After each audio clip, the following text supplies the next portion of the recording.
दुरूद शरीफ पढ़ लें।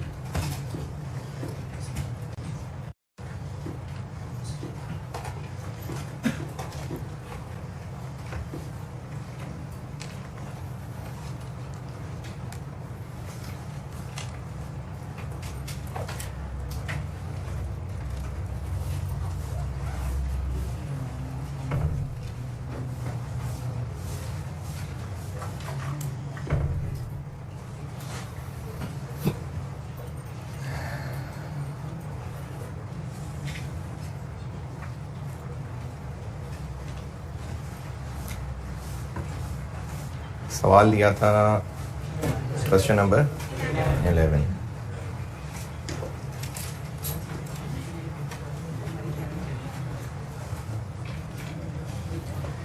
फिर किया है, मसले होंगे, बिल्कुल होंगे, कोई बात नहीं, कर लेते हैं।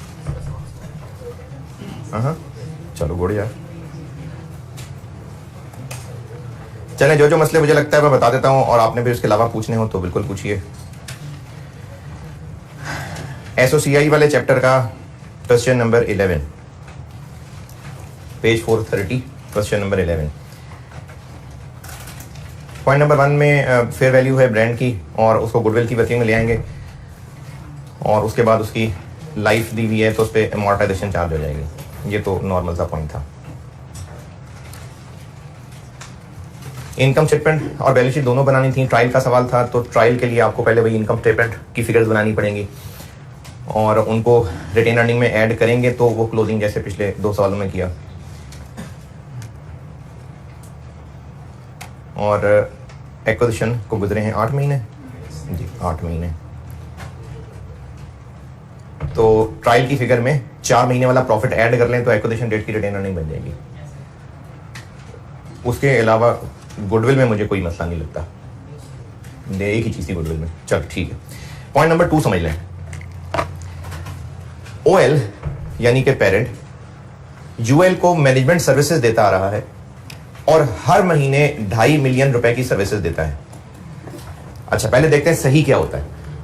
ओएल यानी पेरेंट अपनी बुक्स में एक इनकम बनाता होगा, और यूएल के नाम का इसने जो रिसीवेबल बनाया हुआ है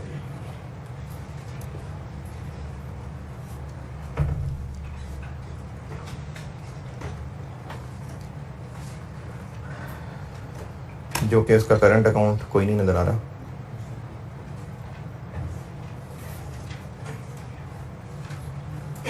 कहीं भी नहीं है उसका रिसीवेबल, कहीं नहीं नजर आ रहा। ना उसके नाम का कोई करंट अकाउंट नजर आ रहा है, और ना ही ऐसी कोई बात की है कि डेटर्स में शामिल है। तो लो कैश ले लेता होगा, ठीक है, कैश ले लेता होगा। तो ये अपनी बुक्स में कैश डेबिट और ये इनकम क्रेडिट करता होगा, और यूएल जो कि एस है वो अपनी बुक्स में एक्सपेंस डेबिट और कैश क्रेडिट करता होगा। एसओसीआई के सवाल में इसकी ट्रीटमेंट क्या करते हैं? और 2.5 मिलियन पर मंथ का मतलब है कि 8 महीनों में कितने हो गए? 20। तो ओएल ने ये किया होगा और इसने ये किया होता, इनफैक्ट होता। क्या ट्रीटमेंट करते हैं इसकी? ऑपरेटिंग एक्सपेंसेस में ये आ रहा होता, इसमें से 20 निकाल देते, और अदर इनकम में वो आ रहा होता तो वहां से 20 निकाल देते। बल्कि मैं 20-20 लिख के भी दिखाता हूं। एस के एक्सपेंसेस में आ रहा होता ये, और पी की अदर इनकम में आ रहा होता, तो हम वहां से 20 और यहां से 20 एलिमिनेट कर देते। ये होता इस ट्रांजैक्शन का सही तरीका। ये यूएल का एक्सपेंस आ रहा होता और ओएल की इनकम आ रही होती, तो हम दोनों में से एलिमिनेट कर देते। लेकिन हुआ ये कि ओएल ने इसको इनकम बनाने की बजाय एक्सपेंसेस में ही क्रेडिट कर दिया। OL charged 2.5 million monthly from the date and has credited it to operating expenses. यानी ओएल ने कैश डेबिट करके इनकम क्रेडिट करने की बजाय एक्सपेंसेस ही क्रेडिट कर दिए। तो इनकम स्टेटमेंट में यहां तो आ ही नहीं रहा कोई 20। इसने इनकम की बजाय एक्सपेंस बना लिया, एक्सपेंस क्रेडिट कर लिया मतलब, और इसने तो एक्सपेंस बनाया ही है। तो एक का एक्सपेंस आ रहा है, दूसरे का नेगेटिव एक्सपेंस आ रहा है, ये तो वैसे ही आपस में ऑफसेट हो जाएंगे, इसकी जरूरत ही नहीं पड़ेगी। एक ने इनकम बनाई हुई है, एक ने इनकम बनाने की बजाय expense negative as a credit लिखा हुआ है और दूसरे ने एक्सपेंस बनाया हुआ है, तो जब आप P प्लस एस करेंगे तो वैसे ही ऑफसेट हो जाएंगे, तो इसलिए इस पे एलिमिनेट करने की जरूरत ही नहीं है। तो पॉइंट नंबर 2 का कुछ भी नहीं करना जी।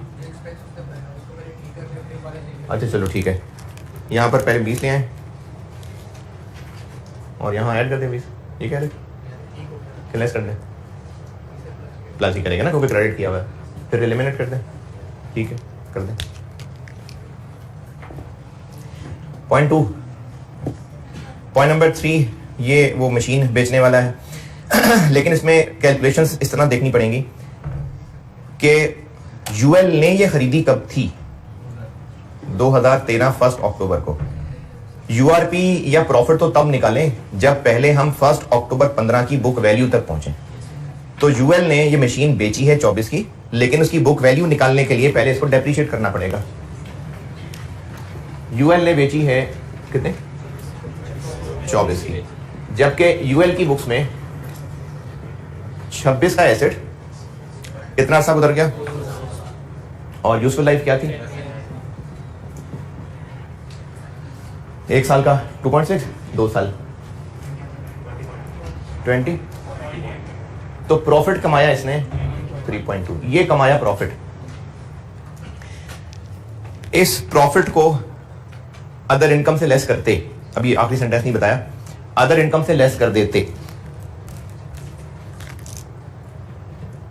और इसके ऊपर जो एक्स्ट्रा मजीद डेप्रिसिएशन बनती है कितनी, 3.2 डिवाइडेड बाय 8, क्योंकि कहा हुआ है कि लाइफ में कोई चेंज नहीं आई। On the date of purchase the machine it was assessed as having useful life of 10 साल and estimate has not change. तो 2 साल गुजर गए थे तो इस मशीन के बाकी 8 रहते थे, और ये बेची कब है, 1 अक्टूबर, यानी 3 महीने।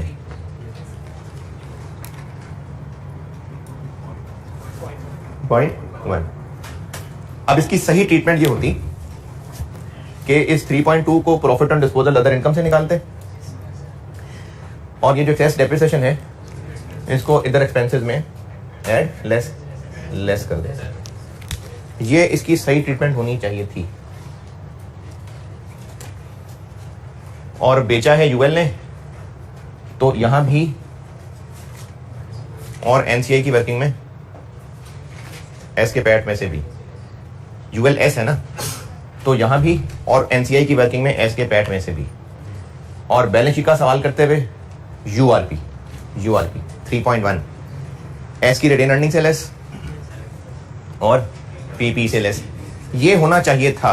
बैलेंस शीट में तो ऐसे ही होगा, इनकम स्टेटमेंट में ये होना चाहिए था। यहां से क्यों निकालते, क्योंकि बेचने वाले ने प्रॉफिट ऑन डिस्पोजल बनाया होता, लेकिन हुआ क्या, उसने इसको प्रॉफिट ऑन डिस्पोजल बनाने की बजाय सेल्स में लिख लिया, तो वो जो यहां से निकालना था वो सेल्स में से निकाल देते, तो इसलिए इस 3.2 को सेल्स में से निकाला हुआ है। ये पॉइंट नंबर 3।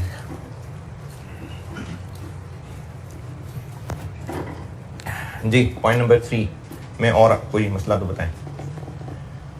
बैलेंस शीट में 3.1 डील होगा और इनकम स्टेटमेंट में 3.2 अलग और 0.1 अलग। Point 3 okay.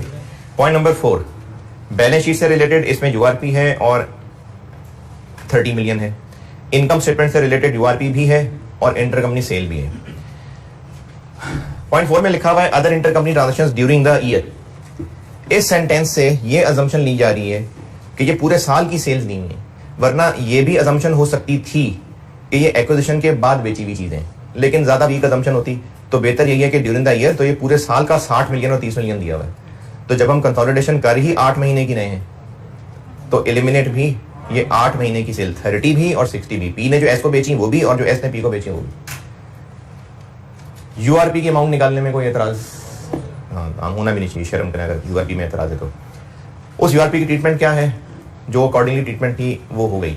तो सेल और यूआरपी 30 मिलियन बताता हूं क्या करना है, सेल और यूआरपी की ट्रीटमेंट में कोई एतराज जी, क्या बात, हाँ ड्यूरिंग द ईयर का है ना, other intercompany transactions during the year 2015।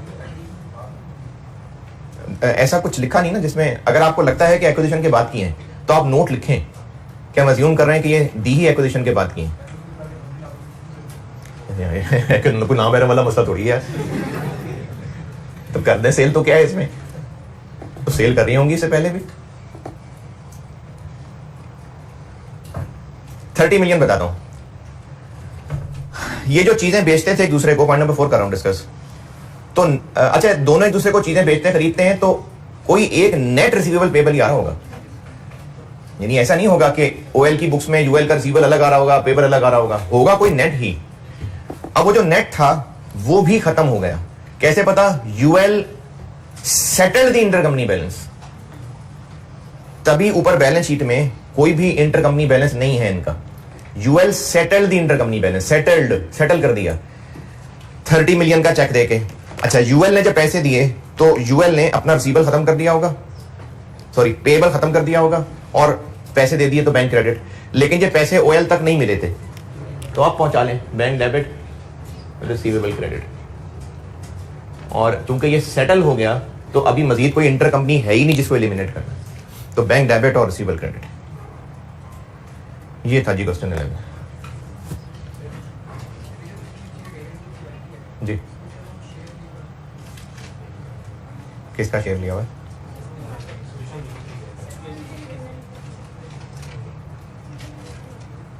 वो जो अल्टरनेटिवली किया हुआ है। अच्छा, आपने कैसे की बच्ची? तो यही आंसर आ गया ना। नहीं, देखो मैंने ना सिर्फ और सिर्फ ये किताब की जगह भी चाहिए थी। कितना अर्सा हो गया एक्विजिशन को? ये नहीं पहला ही साल है ना। तो जो एनसीआई की वर्किंग इनकम स्टेटमेंट में होनी थी, जो एस के पैट में प्लस माइनस चीजें कर रहे थे, इनफैक्ट वही रिटेन अर्निंग की वर्किंग में एस वाले कॉलम की चीजें मैं आपको लिख के बता देता हूँ। बैलेंस शीट में एस की रिटेन अर्निंग कितनी, यूएल की रिटेन अर्निंग कितनी, profit for the year add करने के बाद 278, प्री निकाल लें 212। नहीं, ये नहीं। क्या क्या एडजस्टमेंट्स की? एमोर्टाइजेशन चार्ज की कितनी? 2, और यूआरपी ये इक्विपमेंट वाला 3.1, और यूआरपी गुड्स का था 1, और वो कर दी ना। और भी है कुछ? 59.9 हमारा शेयर, तो यही है। वो मैंने ना क्योंकि सेम लाइनें लिखनी थी ना, तो वो दोबारा लिखने की बजाय बस ये फिगर ही ले ली। लेकिन आप पूरी वो लाइनें लिखें, यानी आप रिटेन अर्निंग की वर्किंग प्रॉपर करें। जिन्होंने भी सवाल पूरा लिख के सॉल्व किया है, रिटेन अर्निंग की वर्किंग आप पूरी सॉल्व करने जैसे सीखिए। और बताइए इसमें सवाल जी।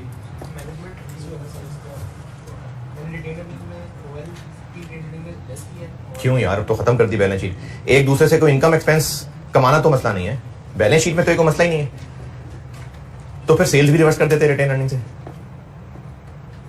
रिटेन अर्निंग से क्यों रिवर्स की? मैनेजमेंट सर्विस एक का एक्सपेंस है, एक इनकम है, तो फिर सेल भी रिवर्स कर देते। हमने बैलेंस शीट से ना इनकम एक्सपेंसेस को नहीं एडजस्ट रिवर्स करना होता, पेएबल और रिसीवेबल को एलिमिनेट करना होता।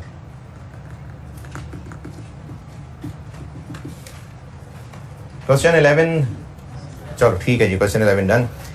और ये चैप्टर भी सारा मेरे ख्याल में कर लिया, नहीं 12 रहता है ना, हाँ 9 और 12 रहता है बिल्कुल। तो अभी मैं आपको एसोसिएट का एक सवाल कराता हूँ, और ये ड्यूरिंग द ईयर वाली बात एक्सेप्शन वाली रहती है, तो वो मैं चाहूंगा कि एक सवाल और कर लें आप, उसके बाद बताऊंगा। एसोसिएट वाले चैप्टर पे आ जाएं।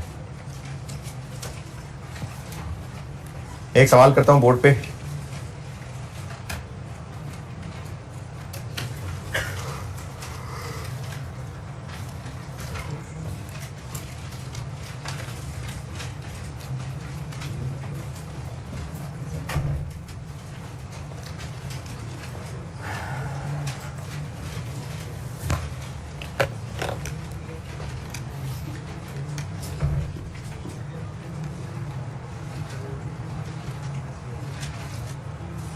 क्वेश्चन नंबर 8 पढ़ लीजिए।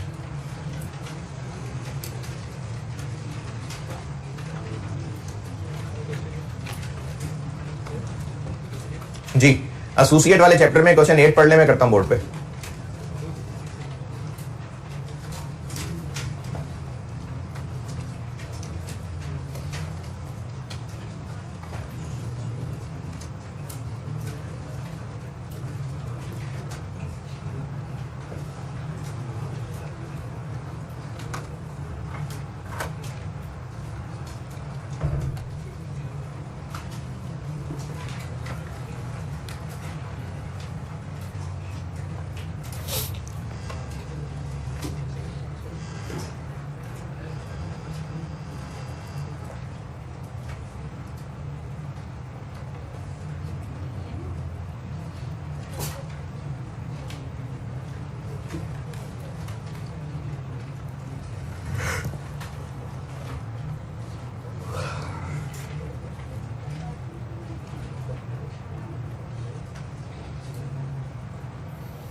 क्या दिसंबर?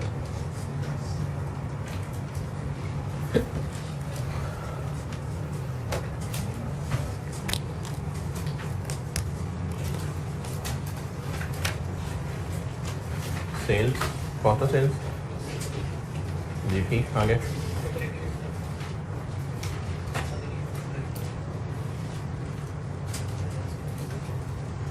हाँ,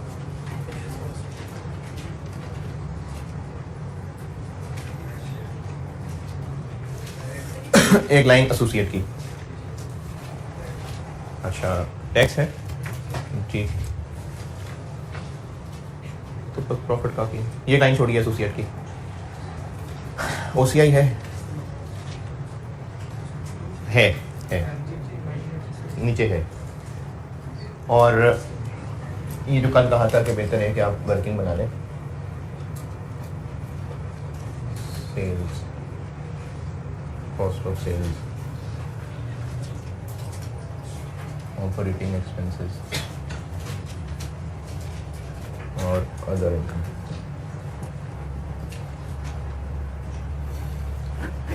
और एनसीआई के लिए फाइनेंस कॉस्ट में खैर कुछ नहीं होता, तो उसको फेस पे ही करने बहुत है। इसी तरह टैक्स है, फेस पे काफी है। क्या क्या है जी एमएल की सेल्स? एमएल की कितनी है? 800। एस क्या है? HL, और HL को कब खरीदा है? 1 मई 19। वो हर सवाल में 8 महीने होते हैं वैसे हैं यार। मई में कोई बात है वैसे, है ना? Following information relates to process 1 for the month of May. और ये एक्विजिशन की सारी, मेरा ख्याल है तीसरा चौथा सवाल है इसमें मई में खरीद रहे हैं। वही मैं वही कह रहा हूँ, प्रोसेस कॉस्टिंग मई में होती है सारी। तो इसकी सेल्स कितनी? 315 into 8/12। Cost of sale ML की 540, HL की 180 into 8/12 120। Operating expenses ML 114, HL 60 into 8/12 40। Other income 41। Finance cost 20 plus 12 into 8/12। ठीक। और पैट HL का, NCI की वर्किंग में HL का पैट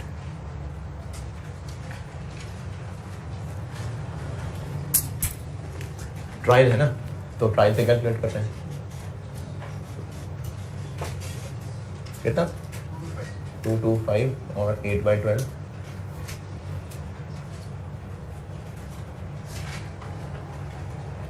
225 नहीं ये सी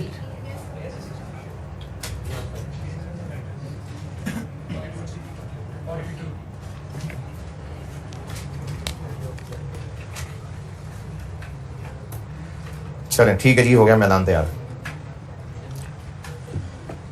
इनकम स्टेटमेंट खोल लें और ब्रैकेट्स की बजाय मैंने कल कहा था कि अलग अलग वर्किंग बना लें, उसमें एडजस्टमेंट्स करनी आसान हो जाती है।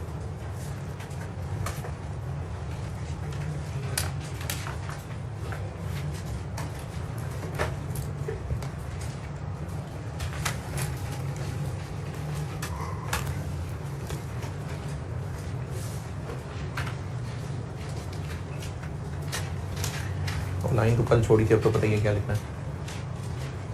प्रॉफिट OCI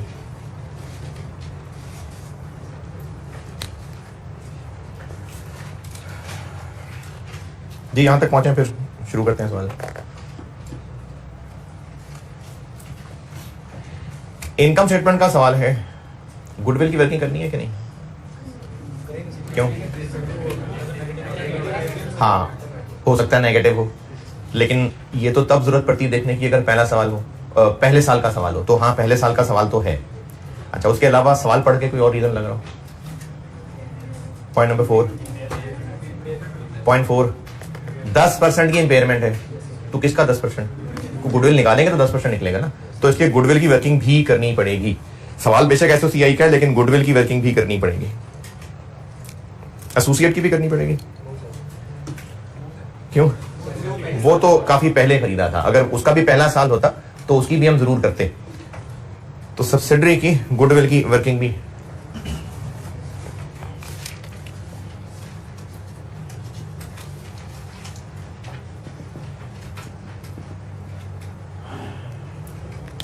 चूंकि ये एक सेपरेट काम है इन सबसे, तो इसको पहले कर लेते हैं। उसके बाद सवाल शुरू से तरतीब से चलाते जाएंगे और जहां जहां जो मैदान खुला हुआ है वहां करते जाएंगे। पहले गुडविल करते हैं कैलकुलेट।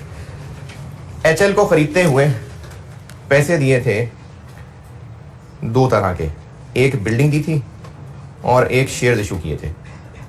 तो इन्वेस्टमेंट में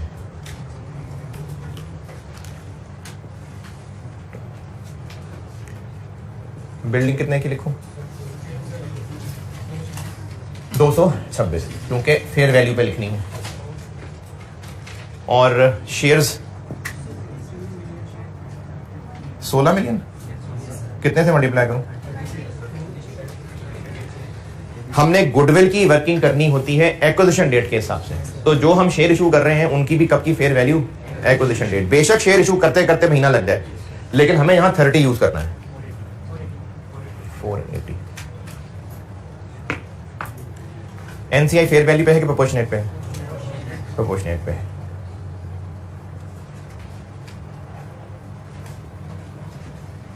इस वक्त इसका कैपिटल कितना था, टेबल में दिया हुआ 600। रिटेन अर्निंग्स कितनी थी, रिटेन अर्निंग दिखाता हूं आपको। ट्रायल बैलेंस में रिटेन अर्निंग्स दी हुई हैं ईयर एंड की, 1 जनवरी 19, 31 दिसंबर 19।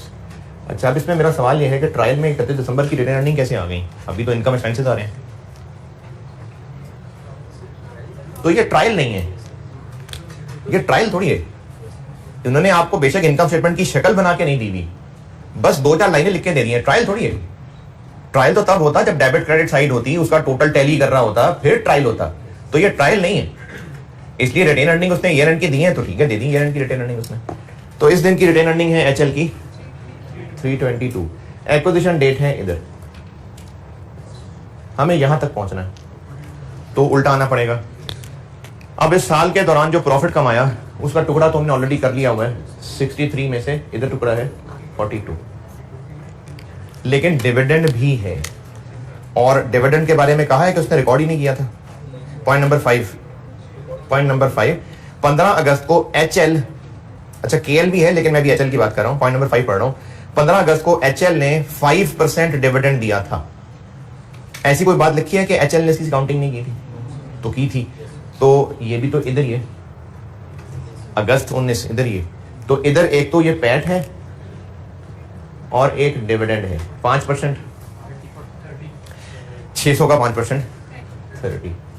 अब हमने यहां से यहां तक पहुंचना है, तो ये लेस और ये है 322 प्लस 30 माइनस 42,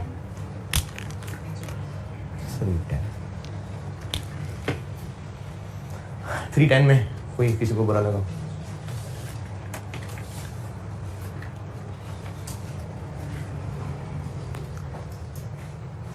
पॉइंट 1 हो गया, 0.2 नहीं 0.3। एक प्लांट था उस वक्त जिसकी फेयर वैल्यू 60 ज्यादा थी, तो यहां पर प्लांट की फेयर वैल्यू एडजस्टमेंट हो जाएगी, ऐड 60 उधर ही, और 50 मिलियन का एक कंटेंजेंट एसेट था तो वो ऐड कर लें। हाँ, फेयर वैल्यू ऐड कर लें उसकी। कंटेंजेंट एसेट को लिफ्ट नहीं करवानी, कंटेंजेंट एसेट को नहीं करवानी लिफ्ट।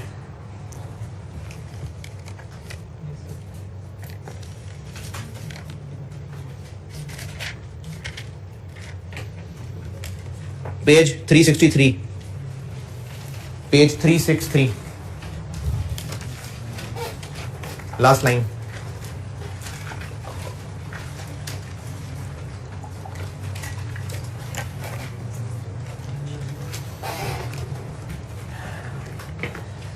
हाँ जी, पेज 363 लास्ट लाइन। तो इस कंटीजेंट एसेट को लिफ्ट नहीं करवानी।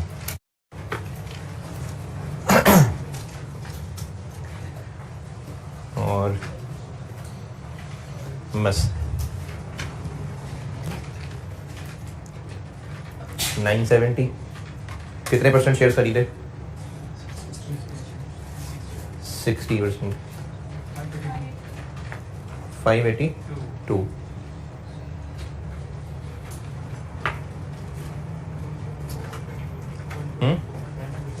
124, और हमें असल में चाहिए थी इम्पेयरमेंट 12.4।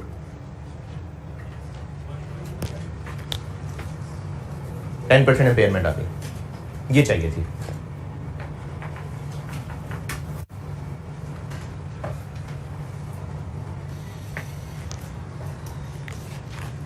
चलें, अब सवाल प्रॉपर शुरू से चलाते हैं।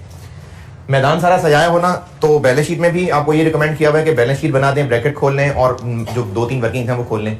इसी तरह एसओसीआई में भी सारा मैदान सजा लें, वर्किंग्स खोल लें, उसके बाद सवाल तरतीब से पढ़ते जाएं ताकि फिर चीजें मिस नहीं होती।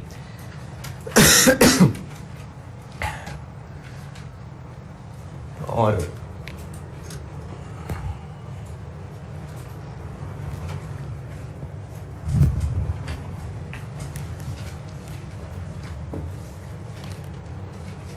चले अभी जगह नहीं है, एसोसिएट की वर्किंग बाद में कर लेता हूँ, या गुडविल नोट करने तो मैं बता दूँ। गुडविल नोटेड,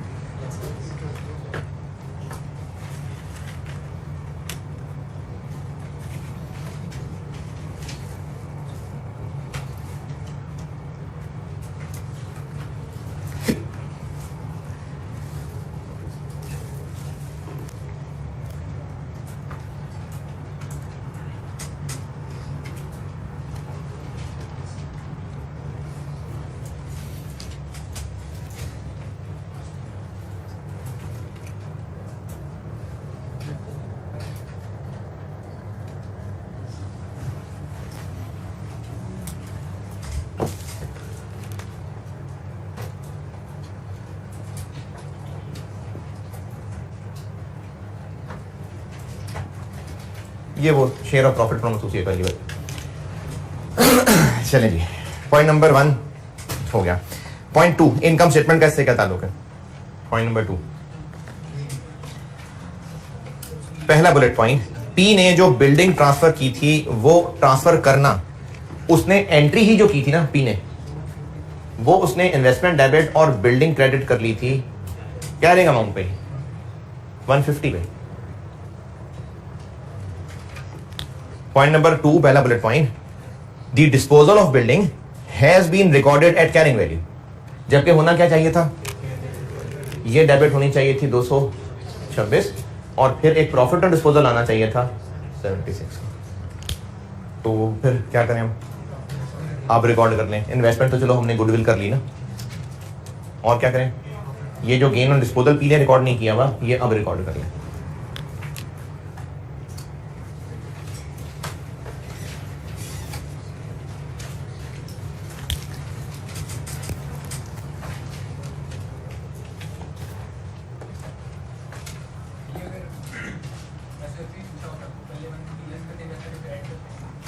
एसेट से तो 150 ही निकलना था। नहीं, इन्वेस्टमेंट तो वो बैलेंस शीट वाली इन्वेस्टमेंट अगर सिर्फ वो है जो एस में की हुई है, तो वो तो वैसे ही वहाँ नहीं लिख रहे होते ना, तो गुडविल की वर्किंग में कर रहे होते हैं जो कर रहे होते हैं हम लोग। बैलेंस शीट में जो इन्वेस्टमेंट की लाइन आ रही होती है, इन्वेस्टमेंट इन एस है अगर, तो उसको तो उस लाइन में नहीं ठीक कर रहे होते, वो तो गुडविल की वर्किंग नहीं करते हैं जो करते हैं। बुलेट पॉइंट 2 का एसोसिआई में कोई काम नहीं है। पॉइंट नंबर 3, पहला बुलेट पॉइंट, एस की एक एडजस्टमेंट थी प्लांट की, तो इनकम स्टेटमेंट में क्या करें? इस पे एक्स्ट्रा डिडक्शन चार्ज कर लेते हैं। और मैन्युफैक्चरिंग प्लांट है, मैन्युफैक्चरिंग प्लांट, तो कॉस्ट ऑफ सेविंग इधर, extra depreciation plant and machinery की 60 डिवाइडेड बाय 8 इंटू 8/12 एक्सपेंस बना लिया। और जो भी एस की चीजों में चेंज करनी है वो उधर एनसीआई की वर्किंग में एस के पैटर्न में चले।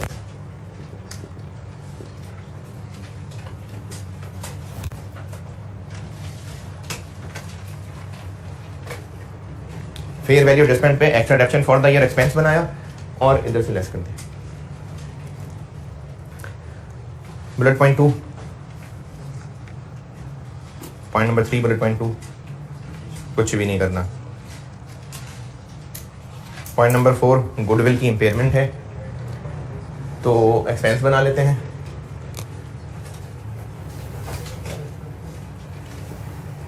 $12.4 की एनसीआई फेयर वैल्यू पे होती तो यहां से भी लेस करते, प्रोपोर्शनेट पे है तो बस काफी।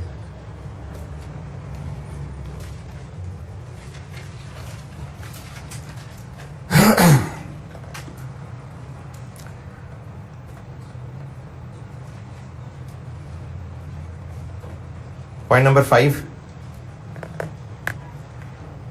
HL और KL, एक हमारी S है एक हमारी A है, इन दोनों ने 5-5% डिविडेंड बांटा और ये दोनों ही डिविडेंड हमारी इनकम में आ रहे हैं, तो S से मिलने वाला डिविडेंड वो भी उड़ाना होता है हमने, और एसोसिएट से मिलने वाला वो भी खत्म करना होता है, तो दोनों अदर इनकम से निकाल देते हैं।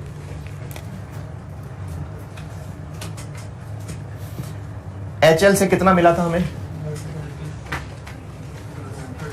30 का 60%, 30 तो उसने वैसे डिविडेंड बांटा था, बल्कि मैं सारा कुछ ही ब्रैकेट में करता हूँ। HL का कैपिटल 600, ये आ गया डिविडेंड, और हमने इनकम बनाई हुई है इतनी 18, ये निकाल देते हैं। और KL का कैपिटल 400, उसने बांटा 5% और हमारा हिस्सा है 25। तो ये अदर इनकम में से दोनों निकाल दिए।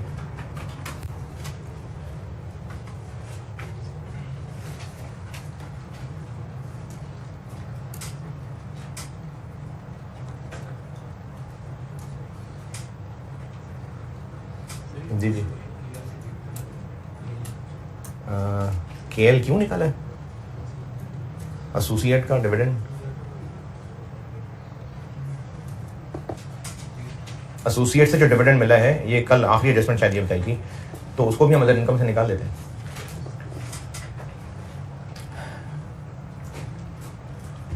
.5 तक 0.6 KL यानी एसोसिएट ने 60 मिलियन कैरिंग अमाउंट वाला एसेट 68, ये वो sale of PP, URP on PP आ गया। तो पीपी का यूआरपी एसोसिएट ने बेचा हो तो, अच्छा पी ने बेचा हो तो अदर इनकम से लेस पीपी, पीपीई, पी और ए का आपस में अगर यूआरपी है, अगर ए ने बेचा है तो यहां से लेस, और अगर पी ने बेचा है पीपीई तो यहां से लेस। गुड्स, अगर ए ने बेचा है तो यूआरपी यहां से लेस, और अगर पी ने बेचा है तो कॉस्ट ऑफ सेल में ऐड। तो ये एक पीपी ही है जो ए ने बेचा है, एक मशीन है जो केएल ने बेची है और उस पर कमाया उसने 8, और यूआरपी के लिए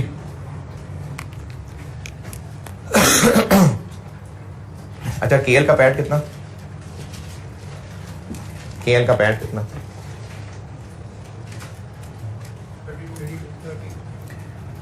32 इंटू 25%,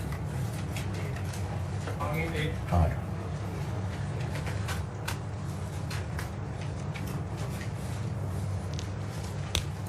पीपीई का यूआरपी, अगर ए सेलर है तो यहां से लेस। अब ये देखिए मैं कैलकुलेशन कर रहा हूं, 8 प्रॉफिट कमाया था, उस 8 की रिमेनिंग लाइफ कितनी, किस दिन की बात है, ये यूआरपी बन गया, ब्रैकेट में किया,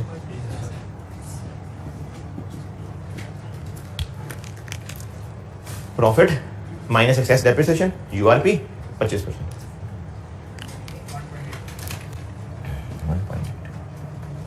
अगर पी सेलर होता तो हम अदर इनकम से निकालते, ए सेलर है इसलिए यहां से निकालते।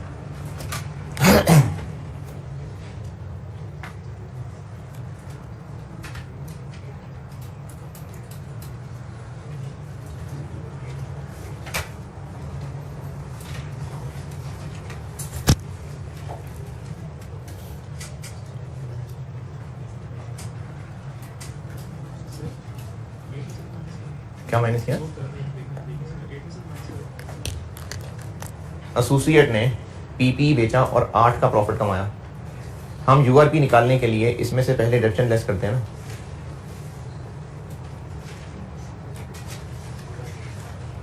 पॉइंट, ये यूआरपी आ गया, लेकिन हमने एसोसिएट के लिए इसका 25% लेना होता, ये किया।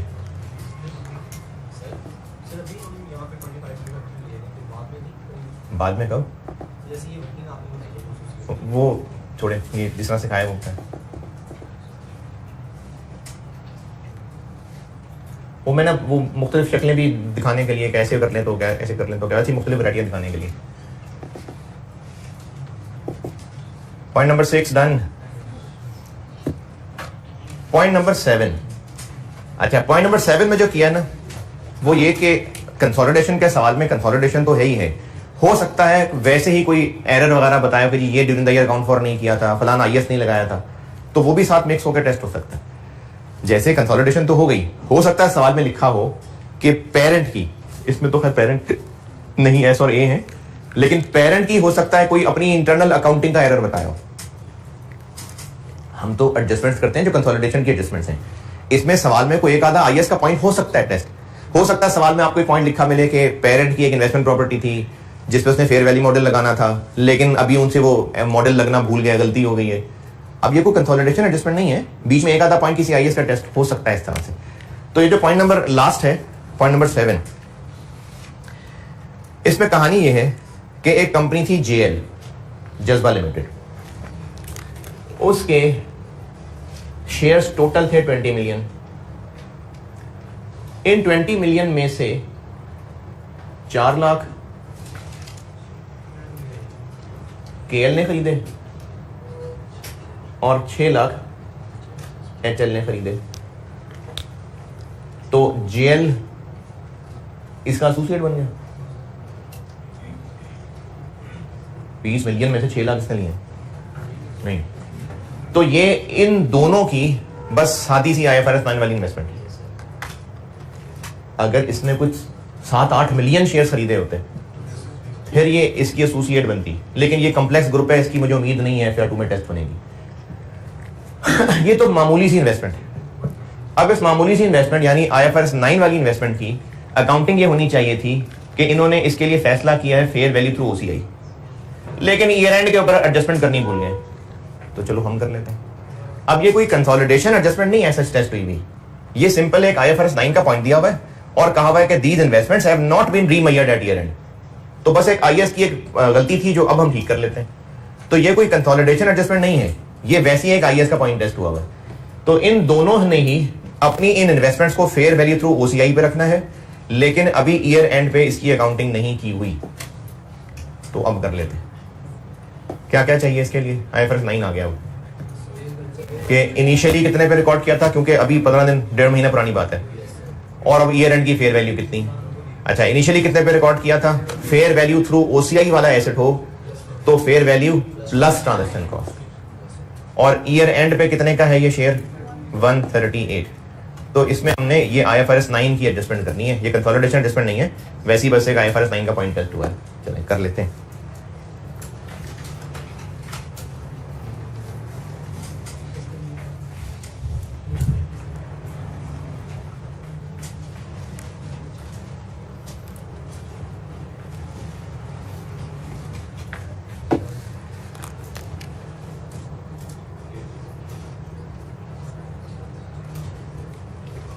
ईयर एंड की फेयर वैल्यू कितनी है एक शेयर की?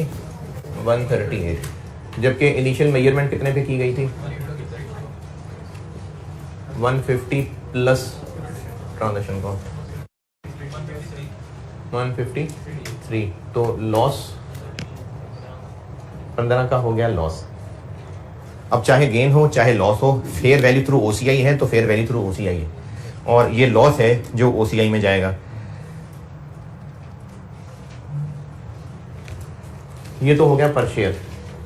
अब इसमें OCI की फिगर HL कितनी बनाए?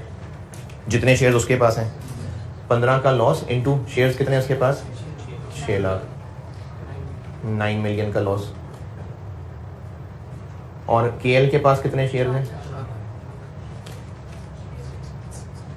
6 मिलियन का लॉस। अब ये वो फिगर्स हैं जो प्रॉपर SOCI बनी होती तो KL और HL के OCI में आ रही होती, तो उसने वो सवाल में OCI देने की बजाय आपको इस तरह से पॉइंट में लिख के बता दी। अगर ये प्रॉपर अकाउंटिंग करते तो इनकी OCI में ये फिगर एज अ लॉस आ रही होती। चलो अब हमने निकाल ली। अब यहां ले आते हैं फेयर वैल्यू लॉस और share of OCI from associate. जो S वाला है वो तो एज इट इज आ जाएगा, क्योंकि P और S तो कंसोलिडेट हो रहे हैं ना, लेकिन जो एसोसिएट वाला है वो 6 मिलियन का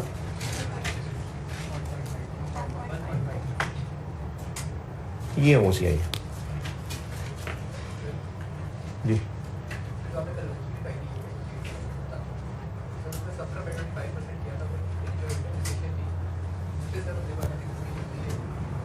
क्योंकि हम A के प्रॉफिट्स पे शेयर लगा रहे होते हैं, और वो A के प्रॉफिट्स पे शेयर लगाने से पहले हम फेयर वैल्यू डेप्शन एडजस्ट करते हैं। बैलेंस शीट में भी देखना ये किया था। एसोसिएट की बैलेंस शीट की वर्किंग देखोगे ना, तो उसमें एसोसिएट की रिटेन अर्निंग पे 25% लगाने से पहले एक्स्ट्रा डेप्शन माइनस करते हैं, क्योंकि ये ना एक ख्याली फिक्र होती है। हाँ वो नहीं, विनर कॉलम में तो करते ही हैं, 25% लगाने से पहले एक्स्ट्रा डेप्शन माइनस करते हैं, उसके बाद जो भी एसोसिएट के अंदर हम कर रहे हैं वो उसके बाद कर रहे हैं।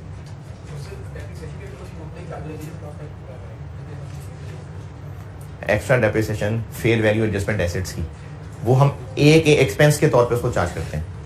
जब चार्ज कर लेते हैं फिर जो आंसर निकलता है उस पर 25% लगा के उसको अपना हिस्सा कह देते हैं। उसके अलावा जो भी है वो हम कंसोलिडेशन के एडजस्टमेंट्स कर रहे हैं, लेकिन एक प्रॉफिट्स पे अपना हक जिताने से पहले उस प्रॉफिट में से वो हम लोग एक्स्ट्रा डेप्शन माइनस करते हैं, फिर उस पर हक जिता लेते हैं, उसके बाद जो एडजस्टमेंट्स हैं वो उसके अंदर एडलेस हो रही होगी। बस हो गया, ब्रैकेट बंद करने। सेल्स कोई इंटरकंपनी नहीं की, कॉस्ट ऑफ सेल्स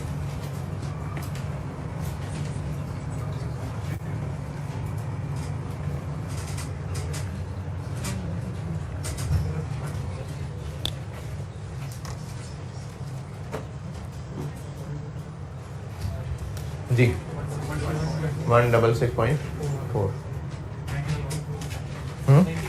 9 4 37 और NCI है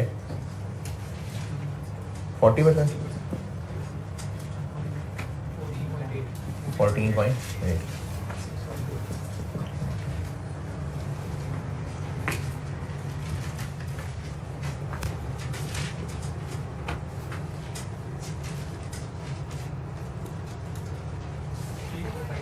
Three, 4, 5, 16, नहीं 3.4, 94, 28 और 6.2।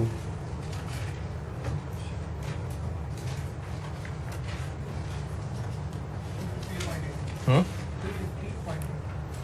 250.8।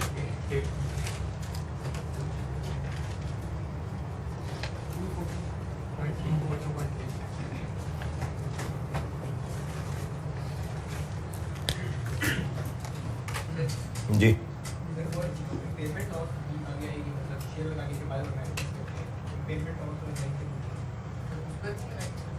वो ऑलरेडी हमारे हिस्से वाला ही पोर्शन होता है। इम्पेयरमेंट लॉस इन्वेस्टमेंट इन ए का ये हमारे ही एसेट का एक इम्पेयरमेंट लॉस है। नेगेटिव गुडविल तो ऑलरेडी कैलकुलेट ही हमने ऐसे की हुई है कि हमने कितने थोड़े पैसे दिए हैं, तो नीचे किसी पे शेयर नहीं लगा, वो तो यूआरपी कैलकुलेट ही ऐसे हो रहा है ना।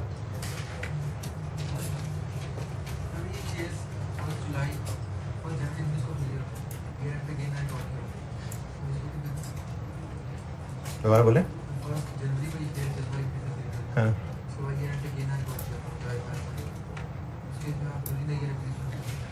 अच्छा, अभी जो सब्सिडरी वाला पोर्शन इसकी बात कर रहे हैं। अच्छा, सब्सिडरी पोर्शन की आप बात ये कर रहे हैं कि अगर एक्विजिशन ड्यूरिंग द ईयर है और हमें ओसीआई में ये फैसला करना है,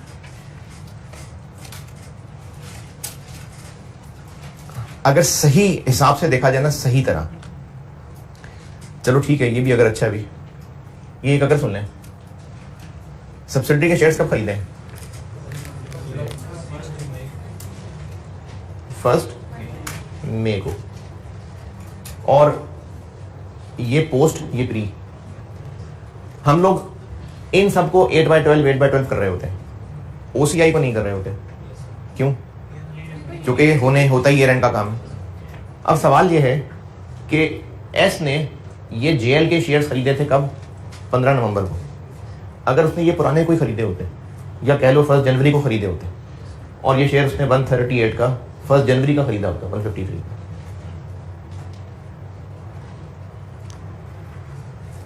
अब 138 तक जो पहुंचे हैं,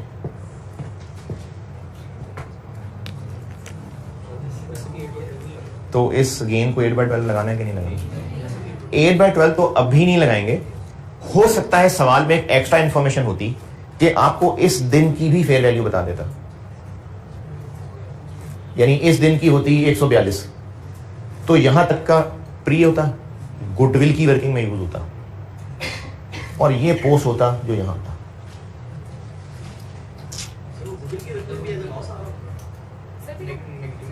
क्योंकि वो फेयर वैल्यू थ्रू ओसीआई चाहे गेन है चाहे लॉस है, वो ओसीआई में जाना, यहां तक का जो नुकसान है वो गुडविल की वर्किंग में आता एज प्री, और ये पोर्शन है जो हम इधर 9 की जगह लिखते हैं।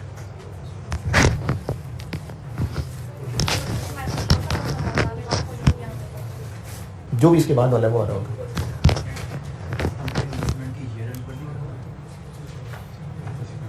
लेकिन वो उस वक्त तक की फेयर वैल्यू एडजस्टमेंट एक्सरसाइज भी तो होती है ना, जो एस के एसेट्स हैं एक्विजिशन डेट पर को फेयर वैल्यू पे अपडेट करना होता है ना, तो वो करना चाहिए था, उस वक्त की वो फेयर वैल्यू एक्सरसाइज होनी चाहिए थी।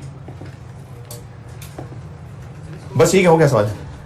प्रॉफिट एट्रीब्यूटेबल वो तो बाएं हाथ का खेल है, आप निकाल तो यही हुआ है, बस लिखा नहीं है बोर्ड पे यार। वो मैंने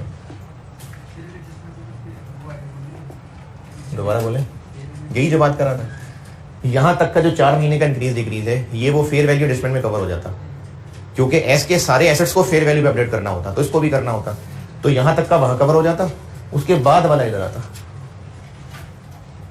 अच्छा ये अगर जो है ना ये सुना करें, ये सुन लेंगे, पेपर में आ गया तो फिर वो हो जाएगा, नहीं सुना होगा तो मगर बन जाएगा, तो इसलिए सुन लिया करें, काम की बातें होती हैं। सवाल डन। अच्छा अब ऐसा है कि एक सवाल आप होमवर्क कर दीजिए, और अगर तो उस सवाल के बाद ही यानी कल ही, मुझे लगा तो मैं कल ही एक्सेप्शन वाली बात बता दूंगा, नहीं तो एक होमवर्क बस रह गया, वो और करा के फिर परसों बता दूंगा। आज का होमवर्क कर दीजिए आप रीसेंट अटेम्प्ट का, स्प्रिंग 22 अटेम्प्ट का, और मुझे लगता है कि मैंने कल सोल्यूशन आपको पहुंचा दिया हुआ है, तो वो आईकैप के सोल्यूशन से मुझे कोई इख्तलाफ नहीं है, बस सिर्फ और सिर्फ मैंने वर्किंग से फॉर्मेट वो रखे हैं जैसे आपको सिखाए हैं। तो स्प्रिंग 22 का क्वेश्चन पता नहीं कौन सा 8 है,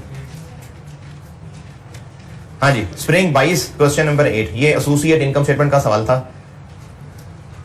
18 नंबर, यही एसओसीआई बनानी थी, और इसमें अच्छा इसमें 10 महीने थे, इसमें 8 नहीं, इसमें 10 महीने थे, एसोसिएट के 10 महीने थे। ठीक है जी, क्वेश्चन नंबर 8 स्प्रिंग 22 ये होमवर्क है, और अपने फॉर्मेट पे बना के मैंने आपको कल सोल्यूशन दे दिया था और आप लोगों के कोर्स में रख दिया था, तो ये आप लोग कल होमवर्क करके आइए। क्या जी, कौन सा पेज नंबर, क्वेश्चन कहाँ है? स्प्रिंग 22 नहीं है इस किताब में, मैंने स्प्रिंग 22 पहले एक दफा कभी शायद शेयर किया हुआ ग्रुप पे, कुछ 2 सवाल तो पहले भी इसमें होमवर्क कर चुके हुए हैं। स्प्रिंग 22 मैंने ग्रुप में शायद शेयर किया हुआ है इसको, स्प्रिंग 22 अटेम्प्ट का पेपर, ये तो मैंने पेपरों से पहले प्रिंट करवा दी थी ना, तो 5 वाला पेपर नहीं है इसमें। स्प्रिंग 22 क्वेश्चन नंबर 8 ये होमवर्क है, 75 बी लगा दे यार।